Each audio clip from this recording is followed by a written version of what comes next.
Northwest Liberty News, picking the lock on the shackles of tyranny. Machines are going to fail, and the system's going to fail. The past is past, the future's now. Don't look at me. I think these people are completely nuts. Sometimes trouble just follows a man. There is another organism on this planet that follows the same pattern. Do you know what it is? A virus. Can't you stop your lips from flapping for 2 little minutes? It's because I'm white. I'm a man. I'm sensitive. I need to feel loved. I need to be desired. I'm rapidly becoming a big underground success in this town. It's a question of methods. Everybody wants results, but nobody wants to do what they have to do to get them done. And now, coming to you live from Kalispell, Montana, brought to you by Northwest Liberty News, it's Montana Gazette Radio with your host, James White. Okay, so I'm your host, James White. This is Montana Gazette Radio. Thanks for joining me here today on the broadcast. We're coming to you live from Kalispell, and we're joined once again by a returning guest, Jordan Hall from Gideon Knox Group. He's a publisher there for numerous websites and also publishes for Montana Daily Gazette, which is now the #1 online news website in Montana, and we're delighted to have him on here today. So let me pop over to this screen and let me add him here onto the there we go, right there. And there he is, the smiling face of our friend Jordan Hall. Jordan, thanks so much for being in here with us on the broadcast today. We appreciate it. Jim, great to be with you as always.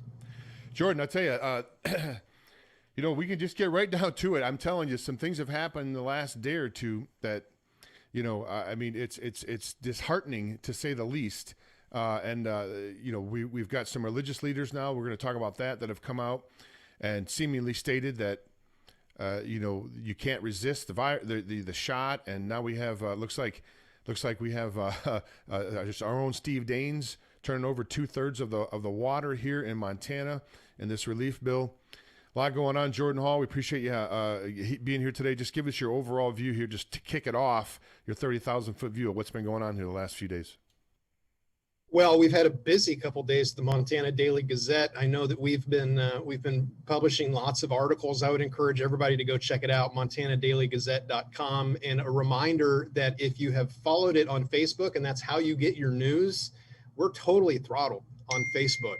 So what I would do is just type it into your browser, in Chrome or Firefox, whatever you use. Because if you're expecting it to come across your news feed in Facebook, it's not going to. You can still type it into your Facebook browser and go there, but you won't see it come across. And so, I'm in the middle of writing a post over at Pulpit and Pen in which I declare 2020 to be the year of censorship. And there's been a lot of crises in America and throughout the world in 2020. I mean, we're at the end of it and we're looking back. And just a summary, as though you don't know, but it's that so much has happened this year. It's easy to forget what we've lived through. And, first we have the great coronavirus panic of 2020, in which the proposed cure was far worse than the illness. It is the Great Reset, and the government response was far worse than the virus. And it taught us that the government has the power to make us cover our face and our mouth, that we have to stay home from church when they say so, that we have to close our businesses when they tell us to close our businesses, that we have a curfew as though we were children, and that we can't gather with our family to give Thanksgiving to God. Then we saw the race riots of 2020 summer, in which our monuments were toppled, city blocks were commandeered by anarchists and by Antifa, and the very foundations of Western civilization challenged.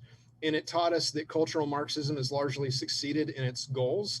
And then those of us who lived in the great American West saw Antifa burning down our national forests. Plain as day, they're in jail right now, Antifa leaders, for arson, but the media has censored that information. They'll report it incidentally and anecdotally, here's an Antifa guy. He happened to be a member of Antifa and he happened to set fire to a national forest. But the moment you begin putting things together and say, this is without a doubt the largest coordinated terrorist attack on American soil since 9/11, they'll censor you and not allow you to say it. And then we have things like the freaking murder hornet, right? Which is when the media stokes fear and makes mountains out of molehills, they silence legitimate stories and then push fear upon the American people. And it's just one thing after another, and the news just can't hardly keep up anymore. But the biggest plague in the world today, as I see it as a newsman, is censorship. It taught us that we're not just controlled by an oppressive or tyrannical government, but by a technocracy and private industry that is hell-bent on globalist ideals. And they have the capacity to silence our speech in a way that makes North Korea and China's internet censorship policies look tame by comparison. And that's why we're doing what we're doing at the Montana Daily Gazette. But it's not just our part to provide the real news and the information. It's necessary for the news consumer to seek out and to patronize and support the information that they know is legitimate and valid and stop feeding into the mainstream press. Yeah, that's a good point, folks. If you're a conservative business owner and you're looking to reach a lot of conservatives, Montana Daily Gazette, as I stated in the lead up, has passed the Billings Gazette as the #1 online news source in Montana. And it's not because we're handsome. It's because we report truth. That's why. And that's what people want. People want the truth. But good. Do you want to comment on that, Jordan? Well, there are days when the Billings Gazette is slightly ahead of us, and then we'll overtake them and they'll overtake us. But it's either the Billings Gazette or us. It just depends what day you check the analytics, which you can do by installing an Alexa Chrome extension on your browser. You can find out how a website ranks in the United States. We're glad to do that. But what that is, that's what I call epistemological capitalism. It's epistemology means the study of truth, and the capitalism refers to supply and demand. There is low supply of information, therefore there's a high demand. And this is why what you're doing and what I'm doing has been able to launch the Montana Daily Gazette as though it were a rocket. If I can talk a little bit about some of the stuff that we've published here recently on the Montana Daily Gazette, Joel Osteen taking $4.4 million from the Paycheck Protection Program. We've got these stories that we're going to cover now about the Montana Southern Baptist Head. And we've also got this article where these people are standing around in these white robes in some sort of a new age type of a get together. Now we've got Pat Robertson coming out, and he's pretty much jumping on Biden's side. Now we have Franklin Graham, although he switched, he came out and said, well, Trump's ran his course. And even though the fraud is open and blatant, are we seeing here, Jordan, are we seeing sort of these faux religious leaders? And maybe they don't all fall in that category, but it's almost like they're being exposed. Really, this whole tension that we're going through in this 2020 is bringing these people's real, true beliefs, I think, out to light. Do you see something like that going on as well? Yeah, I think so. I always have fun with my charismatic friends, and because they never see anything coming, which is weird because they claim to have the gift of prophecy. If you go over to protestia.com, you'll see an article that was published last night about Pat Robertson, who told Trump it's time to step down, move on. But this guy said that God told him Trump would win, which seems like weird advice from someone who received direct divine revelation from God. And I just want to point out that murder hornets, Joe Biden winning the presidency, the great coronavirus panic of 2020, none of these things were seen by the prophets and the soothsayers, like none of it. I'm pretty sure that if they were legit, they might have given us a little bit of heads up about this. One of my favorite stories of 2020 is not a political one, but a polemical one, a theological one, and that was when it was billed as the world's largest prophetic and healing seminar or conference ever hosted in the world. Benny Hinn, Kenneth Copeland, etc., like all of them gathering together. and they canceled for COVID-19 at the last minute because it was unexpected, which means their prophecy doesn't work and their healing apparently doesn't work. I mean, Bethel Church, Redding, California has a giant COVID outbreak and they have a school of supernatural healing. But that said, you know, weird religious people are weird religious people, and they would look at me and call me a weird religious person. I don't want to beat them. They have a right to that belief, even though it's wrong and they should change it. And it's similar to the story that we published yesterday at the Montana Gazette of the liberal churches in the state getting together to celebrate the winter solstice, which is like a Druid pagan celebration. You know that saying, what's the reason for the season? Or remember the reason for the season? That would be Jesus. Now, for the record, this photo was not what happened in Montana. They had a virtual gathering of various United Methodist churches, Unitarian Universalists, the United Church of Christ, the typical bad actors and watered down fake religion. And they had a virtual thing. But that's not a huge news story. What I wanted to discuss was Barrett Duke of the Montana Southern Baptist Convention seeming to sympathize and support critical theory, which is cultural Marxism renamed, on the wrong side of the social justice debate. What's happening in the United States right now is the destruction of Western civilization and American culture at the hands of an ideology that was forged in the 1930s. And that came to America in 1939 or so, 1937, in what is called the Frankfurt School of Cultural Marxism. It has divided the United States. It has caused racial animosity and racial disunity rather than racial unity. It's at the heart of the race riots and the contention that happened in America this year. It is opposed to everything that is pure and lovely and good and kind and generous and Christian. It's against all of the founding principles of our nation and the biblical principles of authentic Christianity. And here is the president of the Southern Baptist Convention in Montana, and that's the nation's largest Protestant denomination, seemingly sympathizing with critical theory in regard to a resolution passed last year and hopefully will be rescinded at the Southern Baptist Convention next year when they meet. So Jordan, I want to move on to Montana politics. First, I want to take a quick break here, and we can talk about what's going on with the in the legislative session here now with Wiley Galt and the drama that's surrounding that, and also the Steve Daines bill with the water compact. So we're going to take a quick break before we do that. But before we do, please give out websites. People can reach out to you if they want to get a hold of you or your Facebook. And I know that we just talked about it being throttled, but I'll give you a chance to say it anyway. Yeah, and you can still get our content on Facebook, again, if you go out of your way to look for it. Just don't expect it to come across your feed. Follow the Montana Daily Gazette on Facebook, and it's called Montana Daily Gazette, and there's a private group by that name as well. You can join that group and stay up to date there. You can follow me, JD Hall, on Facebook. I'm not on Facebook anymore, but that page is still up, and I have administrators that are running that who are posting articles that I write and so forth. I'm also on MeWe, etc. But most importantly, go to that website, Montana Daily Gazette, and share that with your friends. Okay, great. Jordan Hall, we'll be back after these brief messages here. We'll get in right down and dig down into Montana politics. I'm going to go ahead and put you on mute. And we so much appreciate you joining us today here in the broadcast. I'm your host, James White, and this is Montana Gazette Radio. We'll be back after these brief messages.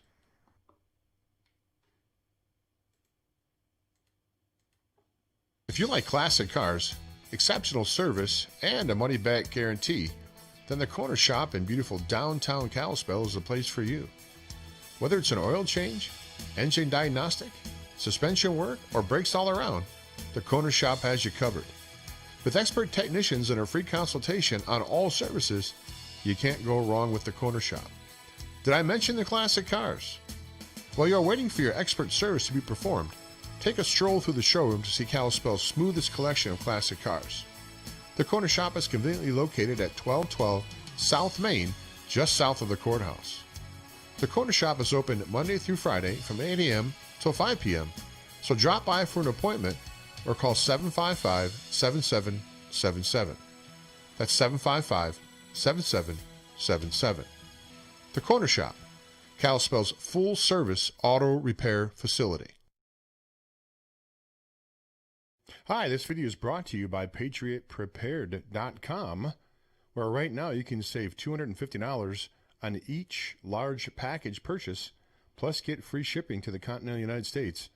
In these troubled times, it's not a bad idea to have some extra food storage available, and you can save big at Patriot Prepared right now. Go to PatriotPrepared.com, that's PatriotPrepared.com, and use the code TRUMP250 at checkout to receive your savings today. Okay, folks, welcome back to the show here. If you want to support this broadcast, you can do so by supporting our sponsors. If you're in Kalispell, I would suggest you go down to the corner shop there and get your car repaired. If nothing else, get an oil change. Dan Corner and his group down there has been supporting us for a while. We appreciate that. And also right now, if you go to PatriotPrepared.com, you can get about 5 days shipping on these large packages. So if you haven't had a chance to prepare yet, right now is a great time. PatriotPrepared.com, put in the Trump250 coupon code to enjoy the savings. Okay, we're going to be joined once again here by Jordan Hall from the Montana Daily Gazette and from Gideon Knox Publishing. And we certainly do appreciate Jordan joining us here today on the show. It's always very insightful, and we always, again, appreciate him coming on. Jordan, I think you might have to unmute the button there. I think you might have to hit a button to unmute it. You're good to go. All right, Jordan, thanks again for holding on after the break. We appreciate you being here today on the show. Yeah. Okay, so let's talk, if we can, a little bit here about Montana politics. We've got, as we've covered before, things are advancing now. I guess Wiley Galt wrote a letter, an editorial here a couple of days ago, I think, to one of the local papers. This whole thing right here is not really, I don't think, what the voters of Montana intended, because in the primaries, we pretty much, it was a referendum on getting the rhinos out of there. But of course, we have a guy here in Montana named Lou Jones, who's like a political operative, who always seems to find a way to wedge himself in there. And he's done it again this year, seemingly. So give us a recap, if you can, Jordan, from your perspective. I know that you talk to a lot of these, as I do, but you probably more so talk to all the players involved in here. You have a good perspective on things. Give us a boil down on what's going on here with this legislative session coming up and the Speaker of the House drama with Wiley Galt, if you could.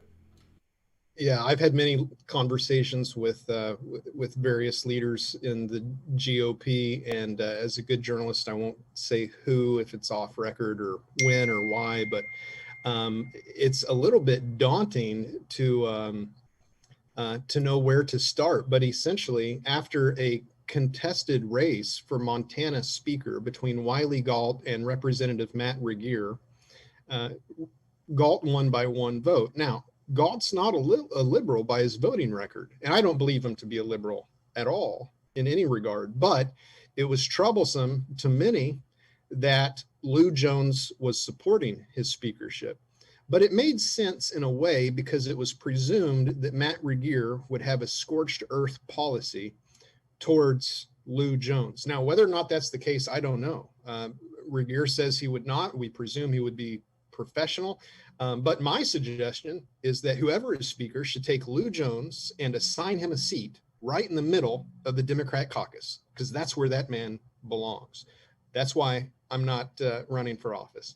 And so Wiley Galt wins, and to many people, our worst fears were realized when he made Lou Jones head of appropriations, chair of appropriations, a powerful committee in the House. And we're saying, what just happened? We fought tooth, fang, and claw to defeat the Solutions Caucus, and we did. We ousted his lieutenants. We beat Eric Moore, and we beat, who else was it that we took out? Joel Crowder. Joel Crowder, and can't think if it's Nancy Balance. Nancy Balance, thank you. We took out 7 or 8 of his people. Why is he being rewarded? And I believe that, without putting words in his mouth, Galt's position is, listen, this way I know where he's at. If he's at the front with a gavel in his hand, he's not in the back making backroom deals with Democrats, so we know where he's at. I disagree with the strategy. I believe that's his strategy. I disagree with it, because if the fox is in the hen house, you know where the fox is. That's not a good thing, because he's in the hen house. He's in the one place you don't want him to be. And that's with Lou Jones. In this case, the hen house is appropriations. And so then it was posited that with some rule changes, And depending upon who you talk to, and I just want to say this is controversial. There's a lot of disagreement in conservative circles over this, whether or not the proposed rule changes would have given more power to Lou Jones or less. It looks like ultimately that's going to be defeated. That was pushed by Derek Skees in the Rules Committee. Great guy and great conservative, by the way. There's another meeting today. I think they'll decide that issue further. Don't know how that's going to turn out. But so the point is, there's been a lot of wrangling to make sure that conservatives who won the election will maintain control in the House. We have 67 Republicans. That's a supermajority because there's only 100 seats. And you may think to yourself, what's the problem? The problem is Lou Jones, because he commands somewhere between 14 and 17 votes. If he controls 18 or 19 votes, that means that if he crosses over with Democrats, he can defeat the conservatives, as he's been doing for 15 years. So every conservative legislator desperately needs to stay in contact with their whips to work and coordinate with Republican House leadership to get good bills on the desk of Greg Gianforte. Right now, Jim, I'm down in Florida in Palm Beach, attending a Turning Point USA event. Mike Pence is speaking right now. Braxton Mitchell is down there, the 20-year-old representative. I wanted to get with him, but we're playing phone tag today. I don't think it's going to happen. But I wanted to sit right in front of Braxton and say, listen, you need, as a freshman legislator, you need to signal right now to good, strong conservatives in the House that you are with them. And I know Braxton is, but they need to know who's with them, and they need to be able to make that determination, who's in, who's out. Well, you know, I thought that we had a good conservative senator, it seems, in Steve Daines, and maybe that doesn't mean he's not conservative, but he certainly did seem to have stuck the knife in the back of a lot of folks. Now, Jim, be honest. I know that you thought we had a good conservative senator in Steve Daines, but how long ago was that? I mean, that was a while ago, to be honest with you. That was a while ago. It was before the water compact. Yeah, that's true. And the water compact is a big issue. It's really, I've covered it for years and years here. Flathead Valley that's where I'm located, seems to be sort of the epicenter of the dissent across the state, and there's other places, Sanders County and Lake County, of course, have stepped up and voiced their displeasure. I just want to say, Jim, that my experience in Montana over the last 13 years has been in eastern Montana, and in particular Richland County, Roosevelt County, Webo, Dawson County. That's kind of my stomping grounds. But the more I pay attention to Montana news, the more I've come to love the Flathead. And so I've told people in the Flathead, hey, look for some real estate. If you find some acres or a house, let me know. I'd love to have a second home in the Flathead, because you guys are kicking tail over there. And I really admire the people of the Flathead. A lot of great legislators around here, that's for sure. Oh, absolutely. Now we find out that, of course, we have someone that's there on the ground that does some research for us, both of us actually. Got a call yesterday, and I guess on page 2,232, if I'm correct, I had it written down here, we find that in this latest omnibus bill, where it's going to be tied to people's generous $600 reimbursement from our overlords, that they stuck the compact right in there. Daines did, and now apparently when you call the office, you get a pre-scripted person that just reads off a script. This is not how in Montana. This is not how we should do things in Montana or anywhere really. Jordan, any thoughts on this whole water thing? Yeah, if I could give a brief explanation to people, because if you're from eastern Montana, you probably don't know what the water compact is. Right. It's not being written about in our newspapers. Essentially, the treaty that we've had since 18 whatever, the Hellgate Treaty, yep. The Hellgate Treaty has, potentially been overturned, giving away the water rights of Montana to the tribes. And this could potentially bankrupt agriculture in Montana, depending upon what the tribes do with it. Now, if you're from Eastern Montana, you think, what do I care? Because it's only 2/3 of Montana's water that's been given away. That's not us over here in, say, the Yellowstone Valley in Richland County. Why do we care? Well, as far away as Texas, men like Ted Cruz are doing their best to stop the water compact, because the precedent that will be set in the courts will affect the entire nation. Now, what I want you to understand, without coming across as a crazy conspiracy theorist, is that globalists want our stuff.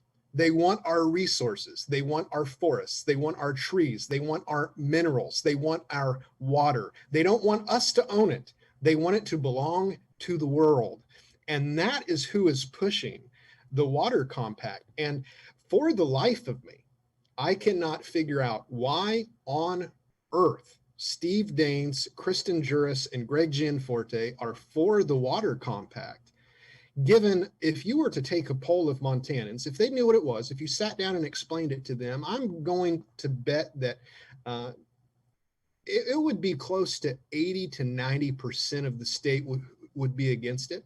A lot of Democrats would be against it if they understood its implications. And I still want to, by the way, I love Greg Gianforte and I love Kristen Juris. I think she's wonderful, but we need to make sure that our representatives in government or executors of law in the executive branch, whoever they are on the same page as Montana when it comes to protecting our resources. And as with most bad bills, the name of this is a misnomer, which is something like the Montana Water Rights Protection Act or something like that. It's actually giving away our resources. It's not saving it or preserving it. No, you're absolutely right. You are correct. And what you said was absolutely true. They've already stated that other tribes across the country have already stated that if this goes through, then they're going to want to renegotiate their treaty. Now, I always wondered imagine if you're irrigating your fields out of the river and suddenly the rules change and now you have to pay a hike, a rate hike to be able to water your crops. In the meantime, a tribe is profiting in an exorbitant way while you're suffering. And we're already seeing that come to fruition in certain parts of the state. Well, if you go to Open Secrets, you can see where the Daines campaign received contributions from Native American tribes in New York, over $25,000. It makes you wonder, why would someone in New York so far away can be concerned about donating to a Montana senator? I don't know. I think it's becoming clear now. Jordan, before we're coming towards the end of the show here, what's on your mind? What would you like to say here to the folks listening in? And I know you're not the kind of person that stays awake at night, but when I say this, I know that. But what keeps you awake at night? What's forefront on your plate right now, on your radar that you have sort of you're zooming in on that you think is probably some of the most important stuff that we can be looking into? You got a great nose for news, and I want you to put that across to the folks if you could. Yeah, going back, if I could loop back around to our charismatic friends, sometimes they, at the beginning of the year, give a word from the Lord for the new year. This isn't a word from the Lord. I'm not the prophet or the son of one, but if I had to give a phrase, it would be dig trenches. It's time to dig trenches. Joe Biden will almost certainly ascend into the White House. With his picks for various cabinet positions, we know that he is going to aggressively be promoting infanticide. He is going to, which is, abortion. In case you're not familiar with the term, it's also called homicide or murder or genocide. Take your pick. He's going to aggressively be pushing gun control things, and it's on his website. Things like you won't be able to buy gun parts online. You'll have to pay $200 per magazine for your semi-automatic rifles, and $200 for a stamp to buy a semi-automatic rifle. We have to dig trenches locally. So what that means is Montana needs to flex its muscle to assert state sovereignty. Now, this isn't secession. This isn't, we need to become our own nation. I don't think it's necessary. We simply need to nullify federal laws that we don't think suit Montana, at which point we just say, we don't need that.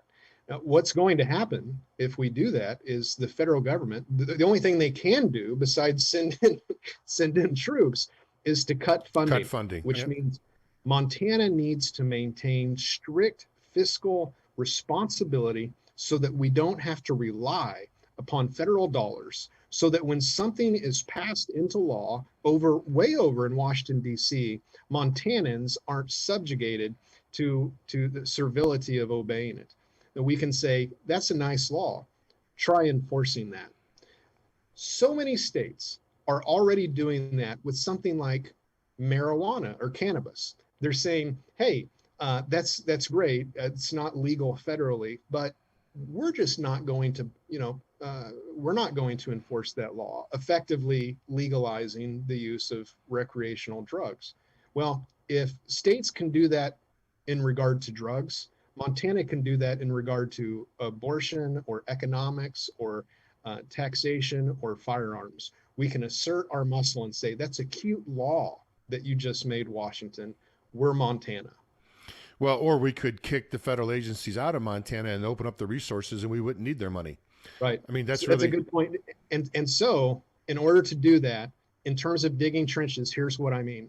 We need to make sure that every county has a constitutional sheriff. That should be the first question. That should be the number one ambition of every Montana conservative, is we need constitutional sheriffs that will say no to the governor if they need to, who will say no to health departments if they need to, who will say no to President Biden if they need to. And so we need constitutional sheriffs. We need very good county commissioners. They need to be strong at the local level. So not just digging trenches statewide, but we need to dig trenches in our local areas. And that's one of the reasons I admire the Flathead. There's no doubt in my mind that if things go south, the last free place on earth will be the Flathead Valley in Montana. I'm going to do my best to make sure that Richland County is standing right along with you. Well, we certainly do appreciate that, Jordan. It's always great to have you on the show and appreciate what you stand for. And we have to have another discussion at some other time what the biblical justification is for, for standing up and fighting back. I mean, I know we don't want to be violent, but we certainly don't want to be overrun either by criminals. And, I know that's a point that's probably for another whole show, but we'll deal with that next time. Thanks so much, Jordan Hall, for being here. Do you want to give out any websites or anything before we go? MontanaDailyGazette.com. MontanaDailyGazette.com. Jordan Hall, thanks so much for joining us today. Really appreciate it. Thanks, Jim. Enjoy your trip and have a good time. Talk to you when you get back. There goes Jordan Hall. He is the publisher from Montana Daily Gazette. We always appreciate having him on the show. Check it out at MontanaGazetteRadio.com or MontanaDailyGazette.com. I'm your host, James White. We are at the end of the show.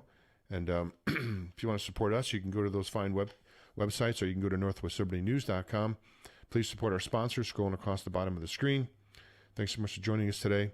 Until next time, this is James White for Montana Gazette Radio saying bye now.